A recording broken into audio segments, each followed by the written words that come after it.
రీసెంట్గా కూడా భారత్ పైన పెహల్గామ్ టెర్రర్ అటాక్స్ జరిగినప్పుడు తాలిబాన్ ప్రభుత్వం తీవ్రంగా ఖండించింది. పాకిస్తాన్ ఇలా చేస్తుంది, ఇది చాలా తప్పని కూడా చెప్పిందనమాట.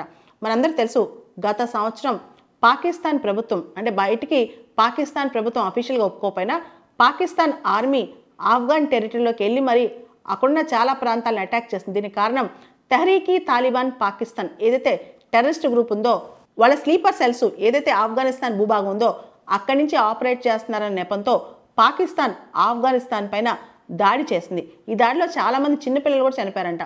ఈ విషయంలో తాలిబాన్కి చాలా కోపం వచ్చింది. పాకిస్తాన్ మా పైన అటాక్ చేసేదేంటి, మా పర్మిషన్ లేకుండా మా భూభాగంలోకి ఎలా అటాక్ చేస్తుంది?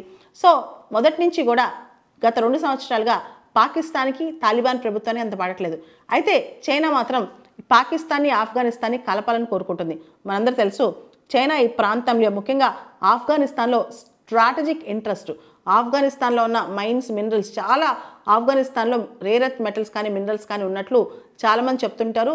అంతర్జాతీయ నిపుణులు కూడా ఈ ఎక్స్ప్లోరేషన్ చేసే టెక్నాలజీ ఆఫ్ఘనిస్తాన్ దగ్గర లేదు కాబట్టి ఆఫ్ఘనిస్తాన్ ఇంకా పేద దేశంగా ఉందని అనుకుంటారనమాట.